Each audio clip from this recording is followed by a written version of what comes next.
आई news में आपका स्वागत है। मैं हूं कौशिक यादव। नजर डालते हैं अब तक की खबरों पर। नमस्कार, मैं मोनिका दास। मैं मौजूद हूँ रेवल कॉलोनी वार्ड नंबर 78 में, जहां मेरे साथ पार्षद प्रत्याशी के रूप में प्रमोद कुमार यादव जी मौजूद है। मैं उनसे जानना चाहूंगी कि वो किस किस रणनीति के साथ इस बार चुनावी मैदान में उतर रहे हैं। आपका हमारे चैनल में स्वागत है। आप किस किस रणनीति के साथ इस बार चुनावी मैदान में उतर रहे हैं? धन्यवाद। मैं रणनीति मेरा ये है कि मेरा लेबर क्लास लोगों का लेबर कॉलोनी वार्ड है और अब की बार नए वार्ड को जोड़ करके लेबर कॉलोनी वार्ड बना है। जैसे हर दिन नया वार्ड खत्म कर दिया गया है। मेन मकसद मेरा यहाँ है, जो लोग सबसे ज़्यादा प्रताड़ित है यहाँ पे हाउस टैक्स से, तो मेरा पहला जनता से वादा मैंने किया है कि मैं चुनाव जीतने के बाद आपका हाउस टैक्स माफ़ करूँगा, पानी बिल माफ़ कराऊँगा और जो भी समस्याएं हैं उस समस्याओं का मैं समाधान करूंगा। इस क्षेत्र में बहुत सी ऐसी समस्याएं हैं जिसके निराकरण के लिए मैं प्रतिदिन लोगों से जनसंपर्क कर रहा हूं। जनसंपर्क के माध्यम से जो भी समस्याएं आ रही है उसका मैं समस्याओं का समाधान करूंगा। आपका ये राजनीति का सफर कब से शुरू हुआ है? मेरा राजनीतिक सफर 1990 से शुरू हुआ है।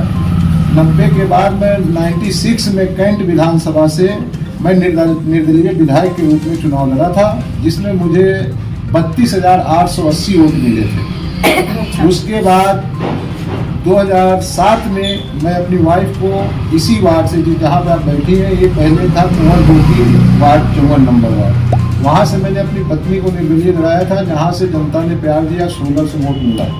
उसके बाद निर्दलीय अपने छोटे भाई गुड्डू यादव को सभासद बनाया और छात्र राजनीति से लेकर के अभी तक व्यापारी राजनीति तक, व्यापारी राजनीति में विभिन्न पदों पर मैं रहा। यहाँ का जिला अध्यक्ष रहा। उसके बाद अखिल भारतीय उद्योग व्यापार मंडल संदीप बंसल जी के साथ संगठन बनाया। उसके बाद आज भी वर्तमान में मैं किसान उद्योग व्यापार मंडल का प्रदेश महामंत्री हूँ और विभिन्न संगठनों से मैं जुड़ा हुआ हूँ। आपको नहीं लगता है कि जब चुनावी माहौल आता है तो बहुत सारे वादे किए जाते हैं, लेकिन जब चुनाव जीत जाते हैं तो सारे के सारे वादे धराशायी हो जाते हैं? इस बारे में आप क्या कहना चाहेंगे?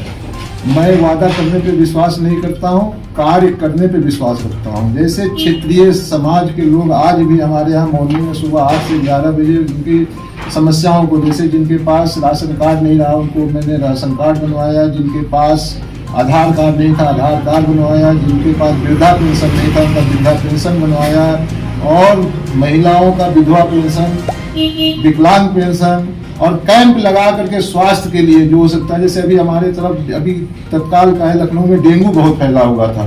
डेंगू को लेकर के मैं स्वयं अपने कंधे पे लेकर के फॉगिंग मशीन से मैंने गली गली फॉग किया, झाड़ू सफाई और नालियों की सफाई पे विशेष ध्यान दिया, जिससे हमारे वार्ड में आज के डेट में निगेटिव इस समय है। कोई भी मरीज पेशेंट हमारे यहाँ डेंगू का इस समय नहीं है, जिसमें 40 बर्थडे निकलते थे। हाँ। आपको नहीं लगता है कि हमारी महापौर जी हमेशा ग्रीन सिटी का अवार्ड लेते आई है लखनऊ के लिए, लेकिन जब भी हम वार्ड में घूमते हैं इस वार्ड में तो बहुत सारी गंदगी का अंबार फिर भी देखने को मिलता है, तो इस बारे में आप कुछ कहना चाहेंगे? इसमें हमारी महापौर जी की कोई गलती नहीं, क्योंकि वो बहुत मेहनती लेडी है। लौ पुरुष तो होता है पर लौ लेडी मैंने इतनी संघर्षशील लेडी मैंने नहीं देखा। मैं उनको सम्मान करता हूँ, मेरा पर्सनल उनसे व्यवहार है। इसी जगह पे जहाँ इंटरव्यू लेती हैं यहीं वो आती हैं, बैठती हैं, वो निस्वार्थ भाव से कार्य करना चाहती हैं और करती हैं।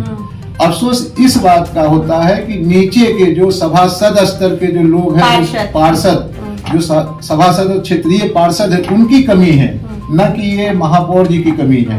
क्योंकि सौभाग्य की बात है कि मैं उन्हीं के बारे में कह रही हूँ जो वहाँ के पार्षद होते हैं।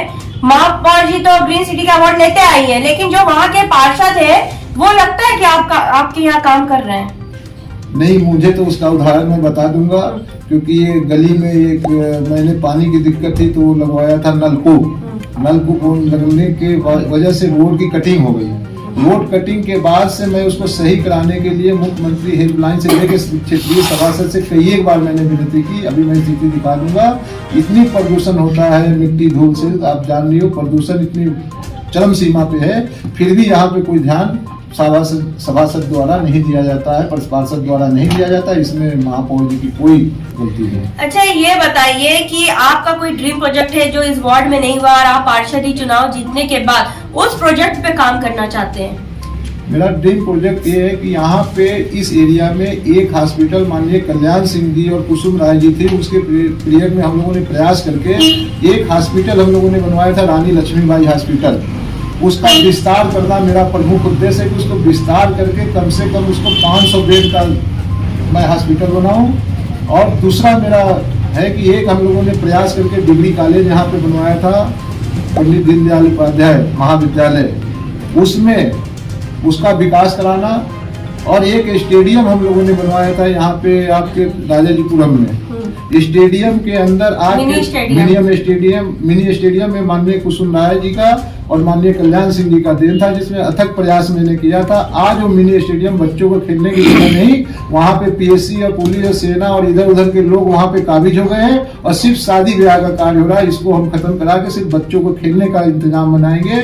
खेलकूद मैदान में बना था तो मिनी स्टेडियम ही होना चाहिए, वो किसी और चीज के उपयोग में नहीं होना चाहिए। हमारे चैनल के माध्यम से जनता से कुछ कहना चाहेंगे?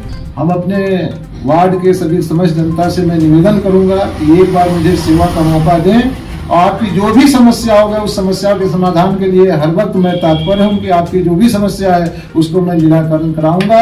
और हर वक्त सुबह 8 बजे से लेकर 11 बजे तक मैं कार्यालय में उपलब्ध रहता हूं। मेरा मोबाइल नंबर, मेरा कार्यालय पे आप आए, हमें बताएं, व्हाट्सएप माध्यम से बताएं, आपके चैनल के माध्यम से बताएं।